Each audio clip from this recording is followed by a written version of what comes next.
আর বর্তমান সময়ে আমরা নিজেদের ঈমান নিয়ে বিবেচনা করি না, নিজেদের আকীদা, নিজেদের বিশ্বাস নিয়ে আমরা বিবেচনা করি না, আমাদের ঈমান, আমাদের অন্তরের বিলিভ নিয়ে আমরা বিবেচনা করি না, যার কারণে আমাদের ঈমান ধীরে ধীরে কমজোর, মানে ধীরে ধীরে দুর্বল হয়ে পড়ে, আর আমাদের ঈমান অন্তর কামেল হতে পারে না। তো আজকে আমি কোরআন, হাদিস এবং কিছু তারিখ হাদিসের আলোকে স্পষ্টভাবে আমি উপস্থাপন করার চেষ্টা করব যে ঈমান কিভাবে দুর্বল হয়ে যায়, নাকিস হয়ে যায় এবং কামিল কিভাবে করতে হবে, কিভাবে করা দরকার। আল্লাহ পাক আমাদের সকলকে এত কিছু নিয়ামত দান করেছেন যেগুলো গণনার বহির্ভূত, গণনা করা সম্ভব নয়। हम और आप कोई उसको काउंट नहीं कर सकते। अल्लाह पाक নিজেই বলেন ফবি আইয়া আলা রব্বিকুমা তুকাদ্দিমান, यू कांट काउंट, आप उसको गिन नहीं सकते। कितनी चीजों को गिनोगे, जहां भी देखोगे हर तरफ नेमत खुदा। तो अल्लाह पाक के এত নিয়ামত যে আমরা কাউন্ট করতে পারবো না। আল্লাহ পাক আমাদেরকে মান, সম্মান, সন্তান, ইজ্জত সবকিছু দান করেছেন। আমাদের কারণ যদি কখনো কোনো সম্পদ হারিয়ে যায়, তো সম্পদ হারিয়ে গেলে পারে আমরা অনেক সময় দুনিয়াবি ক্ষেত্রে ক্ষতিগ্রস্ত হয়। আমাদের স্বাস্থ্য হারিয়ে গেলে আমরা বিপদে পড়ে যাই, আমরা দুর্বল হয়ে পড়ি। কিন্তু আমাদের যদি ঈমান হারিয়ে যায়, আমরা পরকাল এবং দুনিয়া, মানে ইহকাল পরকাল দুটোই ধ্বংস হয়ে যাবে। এটা আমরা খেয়াল করি। अगर हमारी दौलत चली गई तो आप और हम दुनियावी जिंदगी में थोड़ा सा कमजोर पड़ जाएंगे, सेहत खत्म हो गई तो बीमार पड़ जाएंगे। लेकिन ईमान ही अगर खत्म हो गया तो दुनिया भी चली गई और आखिरत भी। সেজন্য অবশ্যই খেয়াল রাখতে হবে যে আমাদের ঈমানটা কোন পর্যায়ে আছে এবং কোন পর্যায়ে নিয়ে যাওয়া আমাদের দরকার। পবিত্র কোরআন শরীফ পারা নম্বর 9 সূরা আনফাল আয়াত নম্বর 1 আল্লাহ পাক রব্বুল আলামিন ইরশাদ করেন, ইন্নামাল মুমিনুনা আল্লাযীনা ইযা যুকিরাল্লাহু ওয়াজিলাত কুলুবুহুম ওয়া ইযা তুলিয়াত আলাইহিম আয়াতুহু যাকাতুহুম ঈমানা ওয়া আলা রাব্বিহিম ইয়াতাওয়াক্কালুন। আল্লাহ পাক বলেন নিশ্চয় মুমিন মুসলমান তো তারাই যখন তাদের সামনে আল্লাহর নাম নেওয়া হয় তখন তাদের অন্তরটা কেঁপে ওঠে, তাদের অন্তরটা কেঁপে ওঠে। এবং যখন তাদের সামনে আল্লাহর আয়াত পড়া হয় তখন তাদের ঈমানটা আরো বৃদ্ধি পায়, তখন তাদের ঈমানটা আরো বৃদ্ধি পায়, কামিল হয়। ওয়া আলা রাব্বিহিম ইয়াতাওয়াক্কালুন, এবং তারা তখন নিজের প্রতিপালকের প্রতি ভরসা করে। यानी मुसलमान तो हकीकी वही है कि जब उसके सामने आयत खुदाबंदी पढ़ी जाए, अल्लाह का जिक्र किया जाए, तो वो कांपने लगता है खौफ खुदा से। अल्लाह की आयत सुनकर उसका ईमान बढ़ जाता है, कामिल हो जाता है और हमेशा वो अल्लाह पर ही भरोसा करते हैं। এটা হচ্ছে মুমিন মুসলমানের আলামত, মুমিন মুসলমানের লক্ষণ, ঈমান কামিল হওয়ার একটা আলামত। বাট এটা অপোজিট, একদম সম্পূর্ণ অপোজিট। যে আমাদের আজকের যুগে এমন একটা পরিস্থিতি, আল্লাহর ঈমান, আল্লাহর প্রতি বিশ্বাস, আল্লাহর প্রতি ভরসা সম্পর্কে যখন বলা হয় তখন আমাদের মধ্যে একাংশ নয় বরং অধিকাংশ আমরা কি করি, আমাদের অন্তর কাঁপে না, বরং আমরা অলস হয়ে যাই, বিমুখ হয়ে যাই, তখন আর ধাবিত হই না, তখন আল্লাহর দিকে মনোযোগী হই না। তো সম্পূর্ণ অপোজিট কিন্তু আমরা কাজ করি। অনুরূপভাবে যখন আল্লাহর কোরআনের আয়াত পড়া হয় তখন আমাদের ঈমানটা কামিল হয় না, বরঞ্চ আমরা ও আয়াত নিয়ে চিন্তা ভাবনা করি, আয়াত নিয়ে সন্দেহ করি, আয়াতের ব্যাখ্যা নিয়ে সন্দেহ করি, আয়াতের ব্যাখ্যা নিয়ে আমরা সংক্ষেপ বোধ করি, যার কারণে আমাদের ঈমানটা কামিল হওয়ার চাইতে আরো দুর্বল হয়ে যায়। আর তখন আল্লাহর উপর ভরসা না করে কোন গ্রামের, কোন এলাকা, কোন মহল্লা, কোন বিভিন্ন হাজার হাজার মানুষের সামনে একটা মৌলভী সাহেবের, মুফতি সাহেবের কথার উপর ভরসা করে। কিন্তু ভরসা করার উপর করা দরকার আল্লাহর উপর করা দরকার, কারণ মহান আল্লাহ পাক এইভাবে আমাদেরকে নির্দেশ দিয়েছেন। একবার যদি আমরা বলি যে তুমি অ্যাবাউট ইয়োরসেলফ, আপনার নিজেকে জিজ্ঞেস করুন যে আল্লাহর জিকির আমার সামনে এলে আমরা কেঁপে উঠি, আল্লাহর কোরআনের আয়াত পড়লে আমাদের ঈমানটা কি বাড়ে, আমরা কামিল হয়, আমরা কি তখন আল্লাহর প্রতি বেশি ভরসা করতে লাগি? যদি এমনটা হয়, ইউ আর এ কামিল হয়। আর যদি আপনার এই তিনটির মধ্যে কোনো একটাও না হয় তাহলে আপনাদের আমাদের সকলের চিকিৎসা করা দরকার। তখন আপনাকে বলবো you have to take yourself, নিজেকে নিয়ে নিন, নিজেকে আপনি কেয়ার করুন, কারণ নিশ্চয়ই তার মধ্যে কোনো কমি আছে, চিন্তা ভাবনা দরকার আছে। আজকে দেখবেন অধিকাংশ মানুষ আমাদের কি হয়, আল্লাহর কালাম থেকে বিমুখ হয়। আর আল্লাহ নিজেই বলেছেন কোরআনে, ওয়াইদা তুকিরু লা ইয়াকুরুন, তাদেরকে যতই নসিহত করা হয় তারা নসিহত গ্রহণ করে না। उन्हें जितना बताया जाता है वो लेता ही नहीं। आप जितना भी बोलते हो कहता है आई विल नॉट एक्सेप्ट, जितना कहा जाए आई विल नॉट एक्सेप्ट, वो जुबान से कह रहा है हां I will accept, I accept, लेकिन दिल में कह रहा है आई विल नॉट एक्सेप्ट, हम नहीं लेंगे। তো এই রকম ভাবে আমাদের আজকের বর্তমান সময়ের পরিস্থিতি, আজকে আমাদের ঈমান নিয়ে বিবেচনা করা দরকার আছে, আমাদের আকীদায় বিবেচনা করা দরকার আছে। মনে রাখবেন কখনোই ঈমানের সঙ্গে কখনো কম্প্রোমাইজ করা সম্ভব নয়। আপনার আমার আজকে দুনিয়াবি জীবনে কেউ যদি 1000 টাকার মালিক হয় তো সে 1000 টাকা থেকে 999 টাকা দিতেও রাজি হওয়া দরকার, সে কম্প্রোমাইজ করে নেবে। যদি ঈমানের একটা চুল পরিমাণ যদি কম্প্রোমাইজ কেউ করে সে মুমিন মুসলমান থাকতে পারে না। वजह ये है कि दौलत चली जाए लेकिन ईमान हमेशा बाकी है। এটা হচ্ছে আমাদের আকীদা, এটা কোরআনের জ্ঞান, কোরআনের সবক, এটা কোরআনের রেশা। এই যে কোনো পরিস্থিতিতে যে কোনো সিচুয়েশনে আপনার সম্পদ হারিয়ে গেলেও আপনি রাজি হয়ে যান, যদি ঈমানের এক চুল পরিমাণ যাতে না যায় এটা আমাদের খেয়াল রাখতে হবে। আজকে আমাদের বর্তমান সময় এটা হয়, সঠিক আকীদার দিকে যখন ডাকা হয় তখন লোকটা বিমুখ হয়। কোরআনের আয়াত আল্লাহ আমাদেরকে কি শেখাচ্ছেন জানেন? পবিত্র কোরআনে আল্লাহ পাক বলেছেন ওয়া ইযা কিলা লাহুম তাআলু ইলা মা আনজালাল্লাহ রাআইতাল মুনাফিকিনা ইয়াসুদ্দুনা আনকা সুদুদা, যখন তাদেরকে বলা হয় ওয়া ইযা কিলা লাহুম, যখন তাদেরকে বলা হয় তাআলু ইলা মা আনজালাল্লাহ, যাও যাও আল্লাহর দিকে যাও, আল্লাহ যে কোরআন নাযিল করেছে কোরআনের দিকে যাও, কোরআনের কথা শোনো, কোরআনে পাকের মধ্যে যে শিক্ষা দান করেছে সেটা শোনো। কিন্তু আজকে মানুষ কি করে, রাআইতাল মুনাফিকিন ইয়াসুদ্দুনা আনকা সুদুদা, তখন তোমরা দেখবে মুনাফিকদের মতো তারা তখন কি করে বিমুখ হয়ে যায়, তখন তারা কোরআনের দিকে ধাবিত হয় না, তখন তারা আল্লাহর বাণীর দিকে ধাবিত হয় না, তখন তারা জনসংযমের দিকে ধাবিত হয়। তখন মানুষ দেখে যে কার দিকে টাকাওয়ালা আছে, কার দিকে বেশি সংখ্যায় মানুষ আছে, কার দিকে সম্পদের হাত বেশি আছে, তখন তার দিকে ধাবিত হয়। কিন্তু কোরআন কি বলছে, ওয়াইদা কিলা লাহুম তাআলু ইলা মা আনজালাল্লাহ, আল্লাহর আয়াত, আল্লাহর কোরআন যেখানে নাযিল হয়েছে, আল্লাহ কোরআনুল কারীমে যেগুলো নির্দেশ দান করেছেন সেদিকে তোমরা ধাবিত হও। तो आज का हाल बताइए, आज ये होता है कि नहीं होता है कि कुरान करीम में क्या उसको हम नहीं देखते हैं, जिस तरफ ज्यादा लोगों का हुजूम है उसकी तरफ हम जाते हैं। हालांकि होना क्या चाहिए कि चाहे करोड़ों एक तरफ चले जाए, लेकिन एक हुसैन अगर कहीं अकेला खड़ा है तो हम करोड़ों की तरफ नहीं जाने वाले, हम हुसैन ही हैं। এটা আমাদের বিশ্বাস, এটা আমাদের সবক, এটা লেসন। সুতরাং এটা আমাদের সর্বদা মনে রাখতে হবে, don't go to Yazidi, you have to go Hussain. সর্বদা আমাদেরকে হুসাইনের সঙ্গ দিতে হবে। এটাই হচ্ছে কোরআনের বাণী, এটাই হচ্ছে ইসলামের বাণী, এটাই হচ্ছে রাসূল পাক সাল্লাল্লাহু আলাইহি সাল্লামের শিক্ষা। তো এটা হচ্ছে আজকে আমাদের ঈমান দুর্বল হওয়ার একটি লক্ষণ। কি বললাম? আল্লাহর জিকির, আল্লাহর আয়াত, আল্লাহর বাণীগুলোর দিকে মানুষের মন ভালো লাগে না, তখন মানুষ অলসতা অবলম্বন করে। মানুষকে তখন কি লাগে? আপনার অলসবোধ হয়। যেমন আল্লাহ পাক রব্বুল আলামিন আমাদেরকে কোরআনে নির্দেশ দিলেন যে আল্লাহর আয়াত শুনে তোমরা কেঁপে ওঠো, নিজের গুনাহকে মনে করো। কিন্তু আজকে আমাদের অবস্থা কি জানেন? আল্লাহ রাসূল সাল্লাল্লাহু আলাইহি ওয়াসাল্লাম যে হাদিসের মধ্যে বলেন, যে হাদিসটি সহিহুল বুখারী শরীফের মধ্যে আছে, আল্লাহ নবী সাল্লাল্লাহু আলাইহি ওয়াসাল্লাম ইরশাদ করেন, ইন্নাল মুমিনা ইয়ারা দাব্বাহু কাআন্নাহু জাবালুন ফাওকা ইয়াখাফু আন ইয়াকা আলাইহি।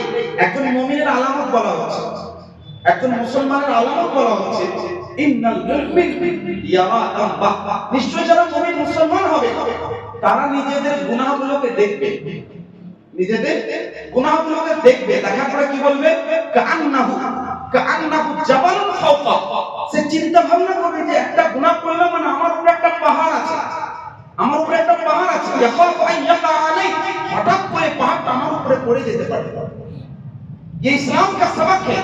कोई अगर मुसलमान है, अगर गुनाह हो गया है तो वो सोचेगा कि मैंने एक छोटा गुनाह भी किया है तो गुनाह मेरे ऊपर एकदम जबल तूर की तरह, एकदम पहाड़ की तरह मेरे सर के ऊपर है, कहीं कभी भी किसी भी वक्त मेरे ऊपर गिर सकता है।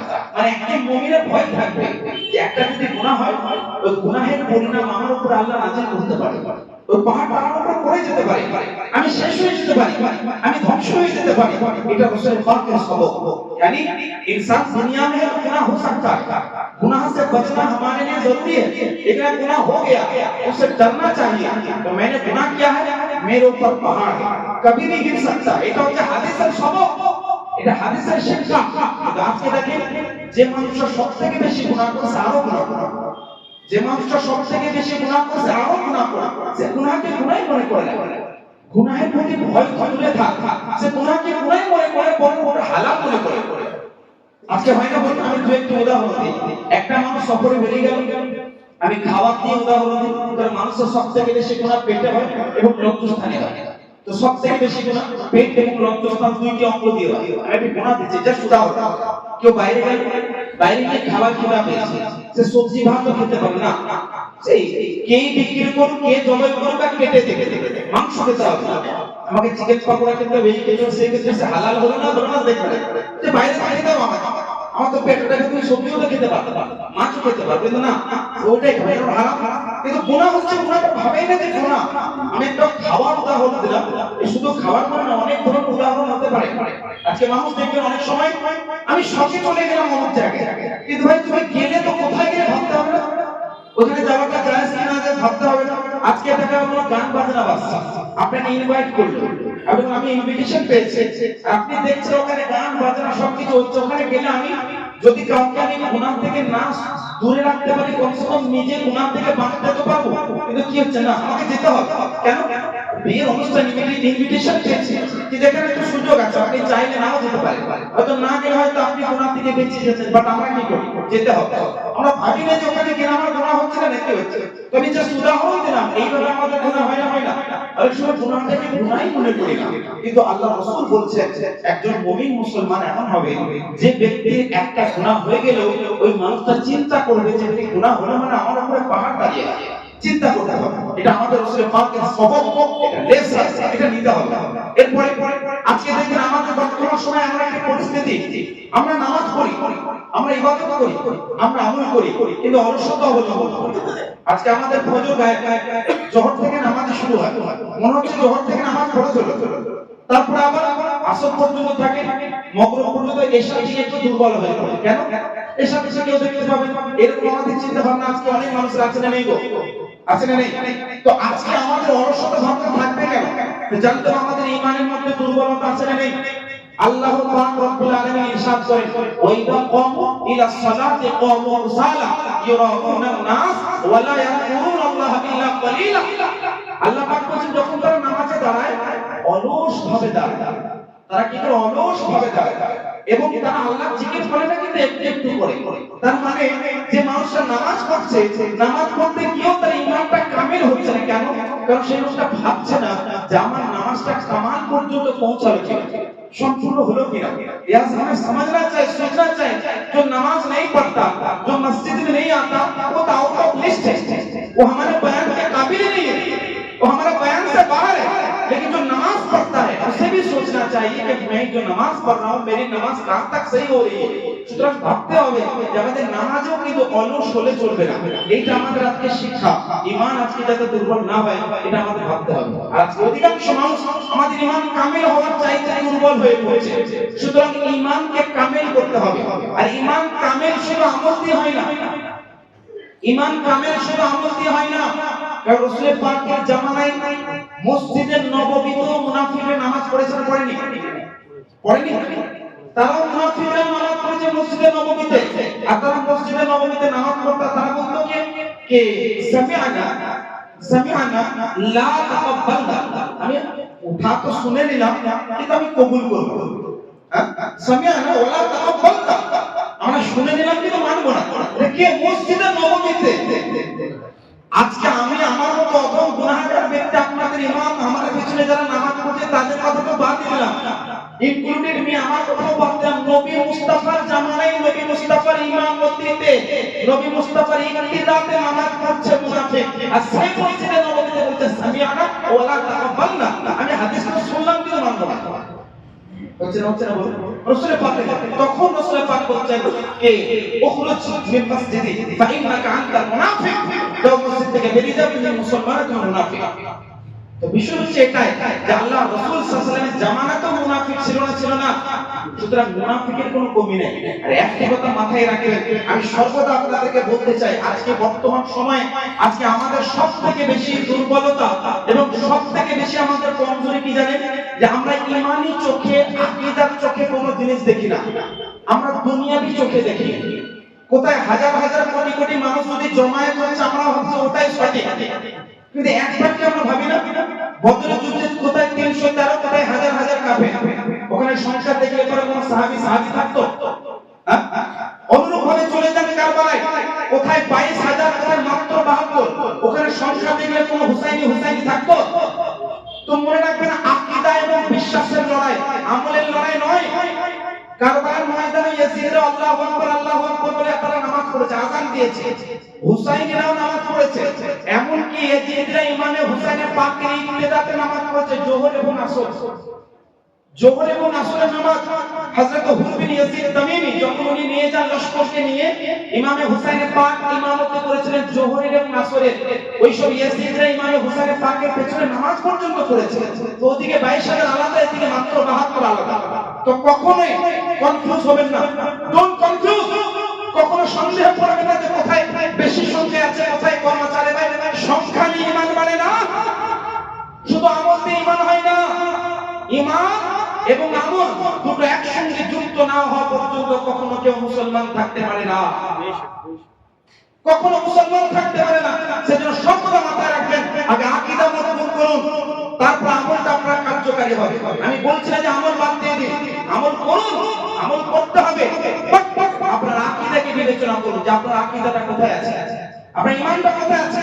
কোন ভয়ে, কারণ লোভে, কারণ লালসে, কারণ চিন্তায়, কারণ আত্মীয়তার জন্য নিজের ঈমানের সঙ্গে কোনো কম্প্রোমাইজ নয়, নো কম্প্রোমাইজ।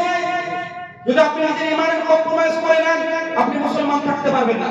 হযরত বিলাল হাবশী রাদিয়াল্লাহু তাআলা যদি কম্প্রোমাইজ করে নিতেন, বিলাল হাবশী জান্নাতে যেতে পারতেন। বিলাল হাবশী কে জানেন?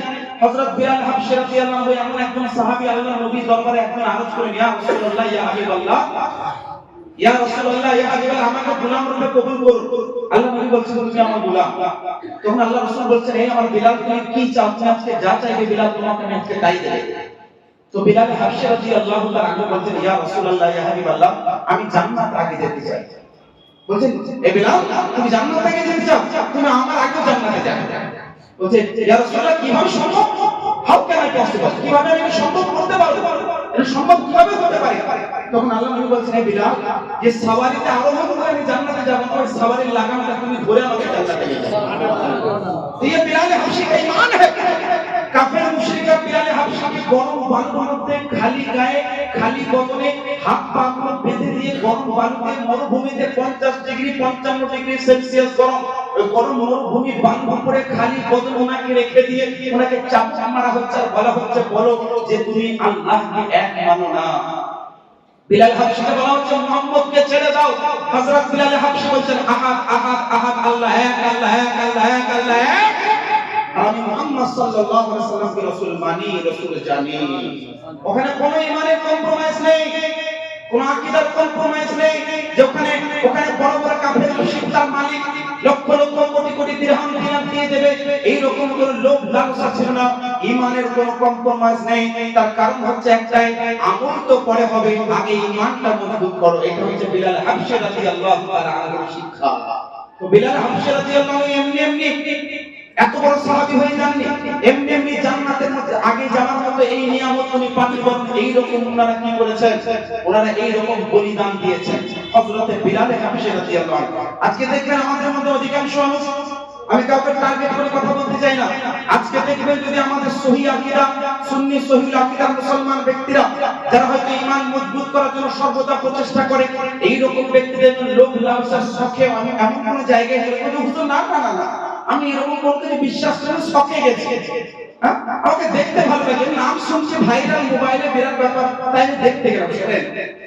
শোনেন, সব লোভ লালসাকে পরিত্যাগ করি হচ্ছে একমাত্র ঈমান এবং কামিল মুমিন। আমি একজন সাহাবীর নাম নিচ্ছি, শুনেন, যিনার কবর থেকে আজকে আওয়াজ বের হবে, যিনার নাম হযরত হানজালা রাদিয়াল্লাহু আনহু। কি নাম বললাম? হযরত হানজালা রাদিয়াল্লাহু আনহু। সহিহুল বুখারী হাদিস উঠিয়ে দেখুন, এই সাহাবীকে বুসাইলুল মালায়েকা বলা হয়। বুসাইলুল মালায়েকা মানে ফেরেশতারা ইনাকে গোসল দেবেন। ইনি কে? হযরত হানজালা রাদিয়াল্লাহু তাআলা, নববিবাহিত, মানে নতুন নতুন বিবাহ করলেন। বাসর রাত্রিতে ওনার গোসল করার আগে আল্লাহ রাসূলের নির্দেশ চলে এলো, এই হানজালা চলো যুদ্ধে যেতে হবে। হযরত হানজালা রাদিয়াল্লাহু তাআলা আনহু নববিবাহিত, বাসর রাত্রে মানে গোসল করার সময়টুকু পাননি, আল্লাহ রাসূলের নির্দেশের উপর আমল করে যুদ্ধে গিয়ে উনি শহীদ হয়ে গেলেন। সুবহানাল্লাহ। তখন আল্লাহ নবী বলেন, ইন্না সাহিবাকুম তাকসিলুল মালায়েকা, এ আমার সাহাবীরা, তোমাদের বন্ধু হযরত হানজালাকে আমার আল্লাহর ফেরেশতারা গোসল দেবে।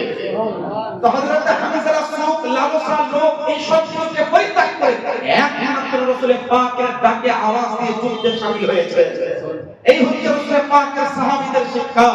আজকে আমাদের শিক্ষা দেখেন, যেখানে একটা শখ লাগবে, ভালো লাগবে, একটু স্ট্যাটাস দেব, একটু হোয়াটসঅ্যাপে কি সুন্দর ভালো লাগবে ছবি দেব, আমি ভাইরাল হব, এই হোক। আরে তুমি ঈমানকে নিয়ে কেন কম্প্রোমাইজ হবে? তোমার আকীদাকে নিয়ে কেন কম্প্রোমাইজ হবে? এগুলো ভাবতে হবে। এগুলো ভাবুন, চিন্তা করুন যে আপনার ঈমানটা কোন পর্যায়ে আছে, আপনার আকীদাটা কোন পর্যায়ে আছে। আজকে আমি আছি, কাল না থাকতে পারি, আজকে জিন্দা আছি, কালকে ইন্তেকাল করতে পারি, কিন্তু মনে রাখেন এই কথাগুলো আপনার হৃদয়ের মধ্যে গেঁথে নেবেন, হৃদয়ের মধ্যে, কলবের মধ্যে বসিয়ে নেবেন। যদি আপনি কামেল মুসলমান হন, নো কম্প্রোমাইজ, কখনো কোনো পরিস্থিতিতে নয়। এটা মাথায় রাখতে হবে সর্বদা। কারোর ভয়ে, কারোর লোভে, কারোর চিন্তায়, কারোর শোকে কোনোভাবে কোনো ঈমান আকীদার কম্প্রোমাইজ করলে চলবে না। কারণ কম্প্রোমাইজ করনে वाला কখনো মুসলমান থাকতে পারে না। আল্লাহ রাসূল সাল্লাল্লাহু আলাইহি ওয়াসাল্লামের সাহাবীদের শিক্ষা নিলেন। আল্লাহ রাসূল একজন সাহাবী ছিলেন। আজকে আমাদের ঈমান কতগুলো কমজোর, আমরা কতটা দুর্বল, আর সাহাবীদের ঈমান কত কামেল। আমি একটু উদাহরণ আপনাদেরকে দিই। হযরত সাইয়্যিদুনা হাসান বসরি রাহমাতুল্লাহ আলাইহি একজন বিখ্যাত তাবিঈ, ইনাকে সাইয়্যিদুত তাবিঈন বলা হয়। মানে ইনি অনেক সাহাবীর সঙ্গে সাক্ষাৎ করেছেন, সাহাবীদের যুগ পেয়েছেন, বিখ্যাত তাবিঈ। ইনার নাম হযরত হাসান বসরি রাদিয়াল্লাহু তাআলা, সাইয়্যিদুত তাবিঈন। উনি ইন্তেকাল করার সময় ওনাকে জিজ্ঞেস করা হলো, হুজুর আপনি কি অনুভব করছেন ইন্তেকাল করার আগে? হযরত হাসান বসরি রাহমাতুল্লাহ রাদিয়াল্লাহু আনহু বর্ণনা করেন, উনি বলেন, আজকে আমি দেখছি মানুষ, এমন একটা যুগ ছিল যখন মানুষ নেকি করার পর ইন্তেকাল করার আগে কাঁদতো যে আমার ইন্তেকালটা যাতে ঈমান অবস্থায় হয়। আর আজকে মানুষ গুনাহ করে হাসতে হাসতে ইন্তেকাল করছে। यानी आज का दौर ऐसा है, पहले जमाने में सहाबा किराम जो कामिल मोमिन हैं, जन्नती हैं, उसके बावजूद इंतकाल से पहले वो रोते थे। आज के दौर के मुसलमान हैं जो लोग हंसते हंसते गुनाह भी कर रहे हैं, हंस भी रहे हैं। আজকে মানুষের পরিস্থিতি এটাই যে আমরা গুনাহ করছি, গুনাহ করার পর হাসছি, আমাদের চিন্তা কোনো কিছু চিন্তা নেই। আমি দুই একটি উদাহরণ যুবক ভাইদের উদ্দেশ্যে আমি বলতে চাই। জজবায়ে হযরত সালাহুদ্দিন আইয়ুবী নিজের মধ্যে পয়দা করেন। হযরত সালাহুদ্দিন আইয়ুবী রাদিয়াল্লাহু তাআলা আনহুর মতো জজবা তৈরি করুন, তবে আজকে আমাদের যুগে বর্তমান সময়ে সালাহুদ্দিন আইয়ুবীর জজবার প্রয়োজন আছে। আপনারা জানেন হযরত সালাহুদ্দিন আইয়ুবী রাহমাতুল্লাহ আলাইহি বাইতুল মুকাদ্দাস জয় করেছিলেন না করেন নাই? যেটাকে কুদস এর ফাতহ বলা হয়। কুদস का फतह ऐसे नहीं हो गया था। हजरत সালাহুদ্দিন আইয়ুবী রাহমাতুল্লাহ আলাইহি নিজের সমস্ত সেনাবাহিনী, সমস্ত সিপাহীদের সামনে উনি ওয়াজ করছেন, নসিহত করছেন। উনি বলেন, শোনো, আজকে বাইতুল মুকাদ্দাসটাকে নিয়ে আজকে আমরা জিতবো কি হারবো সম্পূর্ণ ডিপেন্ড করছে আমাদের ঈমান এবং তাকওয়ার উপরে। यानी अगर तुम्हारा ईमान का मजबूत है, तुम्हारा तकवा कामिल है, तो तुम कुद्स को फतह कर सकते हो। लेकिन अगर तुम्हारा ईमान कमजोर है, तुम्हारा तकवा कमजोर है, तो तुम कभी जीत नहीं सकते। तो हजरत सलाहुद्दीन अय्यूबी रहमतुल्लाहि अलैहि उনি ঈমান এবং তাকওয়া সম্পূর্ণ সমপরি ছিলেন। উনি সম্পূর্ণভাবে তাকওয়া এবং ঈমানের অধিকারী ছিলেন, যার কারণে বাইতুল মুকাদ্দাসকে ফতহ করেছিলেন। আজকে আমাদের নওজওয়ানের পরিস্থিতি, আজকে আমরা 2-1 মিনিটের ভিডিওতে আমাদের ঈমানকে কমজোর করে দিই। একটা সোশ্যাল মিডিয়ায় কোন একজন ভাইরাল মৌলভী সাহেবের কথা শুনে আমাদের আকীদাকে পাল্টিয়ে দিই। আজকে কোন একজন ভাইরাল ইহুদি এজেন্ডা, ইহুদিদের এজেন্ট কোন মৌলভী সাহেবের বক্তব্য শুনে নিজের আকীদাকে পাল্টিয়ে দিন। এইভাবে সালাহুদ্দিন আইয়ুবীর জজবা তৈরি হবে না। হযরত সালাহুদ্দিন আইয়ুবীর জজবা আনতে হলে নিজের ঈমানকে মজবুত করুন, আপনার আমল দিয়ে ঈমানটাকে সাজিয়ে দিন। আমল দিয়ে ঈমান সাজান, আমল দিয়ে ঈমান সাজান। এই নয় যে ঈমানকে সরিয়ে দেন, আমল করে যান, কোনো কাজে লাগবে না। সেজন্য ঈমান আপনার আমল দিয়ে সাজাতে হবে। আগে ঈমানটাকে নিয়ে চিন্তা ভাবনা করুন, ঈমানটাকে কামিল এবং মজবুত করুন। আজকে আমাদের পরিস্থিতি এটাই যে আমরা ঈমান নিয়ে বিবেচনা করি না, আজকে আমাদের আকীদা নিয়ে বিবেচনা করি না, আজকে আমল দেখে আমরা পুরো প্রভাবিত হয়ে যাই। আজকে আমরা আমল দিয়ে চলে যাই, না এত আমল, এত নামাজ, এত রোজা। আল্লাহ নবী নিজে বলেছেন, কারণ আমল থেকে, কারণ রোজা থেকে, কারণ নামাজ থেকে, কারণ হজ থেকে, কারণ যাকাত দিয়ে তোমরা ধোঁকা খেতে পারো। धोखा मत खा जाना। किसी की नमाज देखकर, किसी का रोजा देखकर, किसी की ज़कात देखकर, किसी का हज देखकर, किसी का अमल देखकर तुम कभी भी धोखे में मत चले जाना। এটা আল্লাহ নবী বলেছেন, আমার ঘরের কথা নয়, সহিহুল বুখারী শরীফের হাদিস। কারণ নামাজ, কারণ রোজা, কারণ আমল, কারণ তাসবিহ থেকে তোমরা ধোঁকা খেও না। কেন? তার কারণ হচ্ছে আমল তোমাকে জান্নাতে নিয়ে যাবে না, কিন্তু তোমার ঈমান যদি চুল পরিমাণ থাকে, তোমাকে আল্লাহ রাসূল তোমাকে জান্নাতে নিয়ে যাবে। সর্বদা আমাদের খেয়াল রাখতে হবে যে আমাদের আকীদা এবং ঈমানটা কতটা মজবুত আছে। হযরত সাইয়্যিদুনা ওমর ফারুক রাদিয়াল্লাহু তাআলা, বিখ্যাত সাহাবী, জিনার সাহাবিয়াতে সন্দেহ করলে কাফের হয়ে যাবে, যারা সাহাবী হওয়াতে সন্দেহ করলে কাফের হয়ে যাবে, যার সাহাবী হওয়াটা কোরআন থেকে প্রমাণিত। হযরত সাইয়্যিদুনা ওমর ফারুক রাদিয়াল্লাহু তাআলা আনহু বলেন, উনি একদা ওনাকে জিজ্ঞেস করা হলো, হুজুর আপনি কি চিন্তা ভাবনা করতেন ইন্তেকালের আগে? হযরত ওমর ফারুক রাদিয়াল্লাহু তাআলা বলেন, আমি কন্দন করছি যে আমি যাতে ঈমান অবস্থায় ইহকাল ত্যাগ করতে পারি। আচ্ছা বলুন, এই সাহাবীর চিন্তা করার কোনো কথা? যে সাহাবীকে জান্নাতে হওয়ার সার্টিফিকেট মহান নবী দান করেছেন দুনিয়াতে, যিনার জান্নাতে হওয়া কোরআন থেকে প্রমাণিত, যিনার সাহাবী হওয়া কোরআন থেকে প্রমাণিত, কিন্তু উনি নিজের ঈমান, নিজের আকীদা নিয়ে বিবেচনা কেন করছেন আমাদের শিক্ষা দিচ্ছেন। হযরত সাইয়্যিদুনা আমিরুল মুমিনিন খলিফাতুল মুসলিমিন আফজালুন নাস বা'দাল আমবিয়া, নবীগণের পরে সবথেকে শ্রেষ্ঠ মহান ব্যক্তিত্ব, যিনার নাম হযরত সাইয়্যিদুনা আবু বকর সিদ্দিক রাদিয়াল্লাহু তাআলা, ওনাকে ইন্তেকাল করার পূর্বে ওনাকে জিজ্ঞেস করা হলো, হুজুর আপনি কি ফিল করছেন? আপনি কি ফিল করতে পারছেন? How can you feel you? আপনি কি অনুভব করতে পারছেন? হযরত আবু বকর সিদ্দিক কাঁদছেন। অনেকে জিজ্ঞেস করলেন, হুজুর আপনি কেন কান্দ করছেন? Why are you crying? কেন কাঁদছেন? হযরত আবু বকর সিদ্দিক যে কথা বলেছিলেন, আজকে প্রত্যেক যুবক ভাইদেরকে নিজের অন্তরে গেঁথে নেওয়া দরকার। হযরত আবু বকর সিদ্দিক কাঁদছেন। জিজ্ঞেস করলেন, হুজুর কেন কাঁদছেন? হযরত আবু বকর সিদ্দিক রাদিয়াল্লাহু তাআলা বলেন, আমি কন্দন করছি যে আমি যাতে ঈমান অবস্থায় ইহকাল ত্যাগ করতে পারি। ইনার ঈমান নিয়ে কোনো সন্দেহ আছে? ইনার সাহাবী হওয়াতে কোনো সন্দেহ ছিল না, ইনার জান্নাতি হওয়াতে কোনো সন্দেহ ছিল? যিনি কোরআনকে একত্রিত করেছেন, যিনার সাহাবী হওয়া কোরআন থেকে প্রমাণিত, যিনার জান্নাতি হওয়া কোরআন থেকে প্রমাণিত, যিনার শানে, যিনার সম্মানে, যিনার সম্পর্কে কোরআন নাযিল হয়েছে, ওই হযরত আবু বকর সিদ্দিক বলছেন, আমি কন্দন করছি যাতে ঈমান অবস্থায় ইহকাল ত্যাগ করতে পারি। ঈমান অবস্থায় ইহকাল ত্যাগ করতে পারি।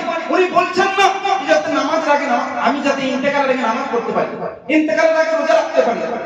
আমার বক্তব্যের উদ্দেশ্য এটা নয় যে নামাজ পড়তে হবে, রোজা রাখতে হবে, হজ করতে হবে, যাকাত দিতে হবে, নাউজুবিল্লাহ, না, এই রকমের উদ্দেশ্য নয়। উদ্দেশ্য হচ্ছে এটা, ঈমান যদি থাকে নামাজ পড়বে, ঈমান যদি থাকে রোজা রাখবে, ঈমান যদি থাকে যাকাত দেবে, ঈমান যদি থাকে হজ করবে। কেন? কেউ যদি নামাজ পড়ছে না তার ঈমান গড়বড় আছে, কেউ যদি রোজা রাখছে না তার ঈমান গড়বড় আছে, কেউ যদি যাকাত ফরজ হওয়ার পরেও দিচ্ছে না তার ঈমান গড়বড় আছে, কারণ হজ ফরজ হওয়ার পরেও সে করছে না তার ঈমান গড়বড় আছে। কারণ আমল পরে ঈমান আগে, যদি ঈমান মজবুত না থাকে তো আমল গড়বড় হবে না। সেই জন্য প্রকাশ্য আমল যতই থাক না কেন ঈমান মজবুত করুন। হযরত সাইয়্যিদুনা আবু বকর সিদ্দিক এই শিক্ষা আমাদেরকে দান করেছেন। তো এক কথায় চিন্তা ভাবনা, ঈমান নিয়ে বিবেচনা, তাকওয়া নিয়ে বিবেচনা করলে সালাহুদ্দিন আইয়ুবীর মতো বাইতুল মুকাদ্দাসকে ফাতহ করা সম্ভব। আর যদি ঈমান এবং আকীদা নিয়ে বিবেচনা না করা হয় তো আজাজিল ইবলিস শয়তানের মতো পতনে চলে যাওয়া সম্ভব। তার কারণ ইবলিস শয়তান জমিনের কোন এমন জায়গা ছিল না যেখানে সাজদা করেনি, কিন্তু তার মধ্যে ঈমান ছিল না, তার মধ্যে বিশ্বাস ছিল না, তার মধ্যে আকীদা ছিল না, তার নামাজের কমি ছিল না, তার সাজদার কমি ছিল না, তার মাথা জমিনে নত করা কমি ছিল না, কারণ সর্বদা আল্লাহর ইবাদত করেছে। ইবলিস শয়তান সাজদা করেছে একমাত্র সৃষ্টিকর্তা আল্লাহ পাকে, কিন্তু তার ঈমান ছিল না কামিল, তার ঈমান ছিল না, তার আকীদা বিশ্বাস ছিল না, সম্মান ইজ্জত ছিল না, নবীর প্রতি মহব্বত ভালোবাসা ছিল না। তার কারণে ওই ব্যক্তি কিন্তু শয়তান এবং কি হয়েছে, ইবলিস হয়েছে। সুতরাং একদিকে ঈমান নিয়ে বিবেচনা করার কারণে সালাহুদ্দিন আইয়ুবী হওয়া সম্ভব, একদিকে ঈমান নিয়ে বিবেচনা করার কারণে বিলাল হাবশী হওয়া সম্ভব, মানে সাহাবী হওয়া তো সম্ভব নয়, কিন্তু আমলের দিক থেকে সাহাবীর অনুসরণ করা সম্ভব, বিলাল হাবশী মতো হওয়া সম্ভব। ঈমান নিয়ে বিবেচনা করার কারণে, ঈমান নিয়ে বিবেচনার কারণে ওমর ফারুক রাদিয়াল্লাহু তাআলা আনহুর মতো ফারুকে আযম হয়েছেন। ঈমান নিয়ে বিবেচনা করার কারণে সিদ্দিক আকবরের মতো সিদ্দিক আকবর হয়েছেন। ঈমান নিয়ে বিবেচনা করার কারণে উসমান যুন নুরাইন হয়েছেন। ঈমান নিয়ে বিবেচনার কারণে মাওলা আলী রাদিয়াল্লাহু আনহু হায়দার কাররার ফাতিহ খাইবার হয়েছে। নওজওয়ান 9 বছর বয়সে মাওলা আলী আমিরুল মুমিনিন খলিফাতুল মুসলিমিন সাইয়্যিদুনা মাওলা আলী কাররামাল্লাহু ওয়াজহাহুল কারীম 9 বছর বয়সে ইসলাম গ্রহণ করেছেন। কেন? কারণ আকীদা নিয়ে বিবেচনা করেছেন, ঈমান নিয়ে বিবেচনা করেছেন। যদি দেখতেন না মক্কার কাফেররা পূজা করছে, যদি দেখছেন না মক্কার কাফেররা তাওয়াফ করছে, কিন্তু মক্কার ভিতরে মূর্তি রেখে দিয়ে পূজা করছে, মূর্তি রেখে দিয়ে পূজা করছে, তাওয়াফ করছে, যদি এটা বিবেচনা করতেন, মাওলা আলী রাদিয়াল্লাহু আনহু বিবেচনা করেননি, বরং বিবেচনা করেছেন যে আল্লাহর রাসূল আল্লাহ পাকের বার্তা এনেছেন, তাই উনি প্রথমে ইসলাম গ্রহণ করেছেন নওজওয়ান বাচ্চাদের মধ্যে। তো মনে রাখবেন, ঈমান নিয়ে বিবেচনা করলে মাওলা আলী হয়েছেন, আবু বকর সিদ্দিক আকবর হয়েছেন, ওমর ফারুক আযম হয়েছেন, উসমান গনি যুন্নুরাইন হয়েছেন। ঈমান নিয়ে বিবেচনা করার কারণে সালাহুদ্দিন আইয়ুবী হয়েছেন, বাইতুল মুকদ্দাসের ফাতাহ করেছেন। কিন্তু ঈমান নিয়ে যদি বিবেচনা না করা হয়, ইবলিস শয়তানের মতো হতেও কোনো সময় লাগবে না। সেই জন্য চিন্তা ভাবনা করুন, নিজের ঈমান নিয়ে, নিজের আকীদা নিয়ে, নিজের বিশ্বাস নিয়ে। আমার কথার উপর আমল করতে এটা কোনো জরুরি নয়।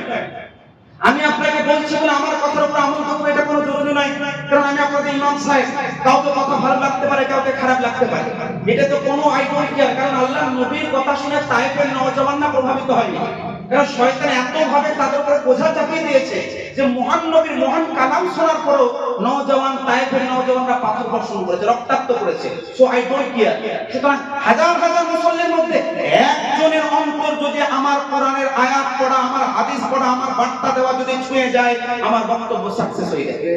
আর মনে রাখবেন একটাই কথা, আজকে আমি আছি, কালকে মারা যেতে পারি, কালকে ইন্তেকাল করতে পারি। কেন? কারণ মানুষের হায়াত এবং মওতের কোনো বিশ্বাস নেই, ইন্তেকাল করতে হবে। কিন্তু আমার কথাগুলো কেটে নেবেন, কারণ একটাই, ঈমানের সঙ্গে কোনো কম্প্রোমাইজ নেই, আকীদার সঙ্গে কোনো কম্প্রোমাইজ নেই। আর আমল দেখে কখন আমরা ধোঁকা খাবো না, বরং নিজের আমলকে মজবুত করব ঈমান দিয়ে, আকীদা নিয়ে, বিশ্বাস নিয়ে এবং মুহাম্মদ মুস্তাফা সাল্লাল্লাহু আলাইহি ওয়াসাল্লামের নাম দিয়ে। যে আমলে নবীর নাম নেই, ও আমলকে আল্লাহ পাক ময়দানে কিয়ামতে ছুড়ে দেবেন। যে আমল রাসূলের পাকের নাম নেই, ওই আমলকে আল্লাহ কখনো কবুল করবে না। ইবলিস শয়তানের কথার মধ্যে আদম নবীর নাম ছিল না, আল্লাহ পাক তাকে শয়তান বানিয়েছেন না বানায়নি? বানিয়েছেন না বানায়নি? এগুলো ফ্যাক্ট বলছে আপনাকে। কথা হচ্ছে এটাই, আল্লাহর রাসূল নিজে বলছেন যে দুয়ার প্রথমে, যে দুয়ার শেষে নবী মুস্তাফার প্রতি দরুদ নাই, ওই দুয়াটাই কবুল হয় না। তুমি কোথায় যাবে? তোমাকে ওসিলা নিতে হবে না যে নবীর ওসিলা নেই, আল্লাহর কাছে ডাইরেক্ট যাবা। আল্লাহর কাছে ডাইরেক্ট চাইতে হলো নবীর দরুদ প্রথমে লাগবে, নবীর প্রতি দরুদ শেষে লাগবে, তবেই তোমার দোয়াটা কবুল হবে। যাবে কোথায়? সুতরাং মনে রাখবেন, আমল আকীদার সঙ্গে যুক্ত হতে হবে, আপনার ঈমান আকীদার সঙ্গে যুক্ত হতে হবে, আপনার নামাজ মুহাব্বতে মুস্তাফার সঙ্গে যুক্ত হতে হবে, আপনার রোজা মুহাব্বতে মুস্তাফার সঙ্গে যুক্ত হতে হবে। পুরো হাজার হাজার কোটি কোটি পুরো পৃথিবীর মানুষ যদি একদিকে চলে যায়, আর ইয়াজিদের মতো নবীর নাম না নিয়ে যদি আমল করে যায়, ওই আমলে 1 টাকা মূল্য রাখবে না। কিন্তু একটি হুসাইন যদি রাসূলের পাকের মুহাব্বতে 1 রাকাত একটা সাজদা করে, ইনশাআল্লাহ আমাদের বিশ্বাস আল্লাহ পাক তাকে জান্নাত দেবে। সুবহানাল্লাহ, সুবহানাল্লাহ। এই কথার মধ্যে একটাও দ্বিমত নাই, আমার একটা হরফকে কেউ কাটতে পারবে না। কারণ আমি কোরআন হাদিসকে নিয়ে কনফিডেন্সের সাথে কথা বলতে পারি। মানুষ কন্ট্রোভার্সি তৈরি করতে পারে, মানুষ ইমোশনালি ব্ল্যাকমেল করতে পারে, মানুষ হাজার হাজার কথা বলতে পারে, মানুষ গালিগালাজ করতে পারে, মানুষ বিভিন্ন বক্তব্য দিতে পারে, মানুষ অনেক রকমের বার্তা বলতে পারে, কিন্তু আমার কথাকে কাটার মতো ক্ষমতা নেই। কেন? এটা আমার নিজস্ব ব্যক্তিগত যোগ্যতা নেই, মহান আল্লাহ পাকের কালামের পাওয়ার, রাসূলের পাকের হাদিসের পাওয়ার। তার কারণ একটাই, আমি যে কথাটা বলবো, আমার একটা কথার একটা হরফকে কোরআন দিয়ে কাটে দেখি, হাদিস দিয়ে কাটে দেখি, দলিল দিয়ে কাটে দেখি। কেন? 20 বছর ঘাস কাটি নাই, রাসূলের পাকের হাদিসের অধ্যয়ন করেছি, কুরআনুল কারীমের গবেষণা করেছি। এখন আমি একজন ছাত্র। কেন? এখন আমি আলহামদুলিল্লাহ 6 থেকে 7 ঘন্টা খালি কোরআন অধ্যয়ন করে হাদিস তো আরো করি।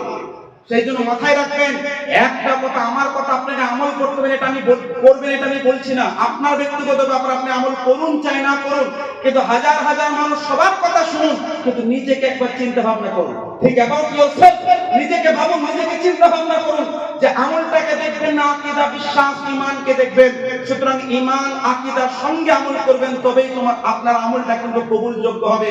সুতরাং মনে রাখবেন, হাজারো মানুষ আমার বিপক্ষে চলে যাক, একটা হুসাইন যদি আমার সাপোর্ট করে, আলহামদুলিল্লাহ কিয়ামতের সকাল পর্যন্ত লড়ে যাব ঈমান এবং আকীদা নিয়ে।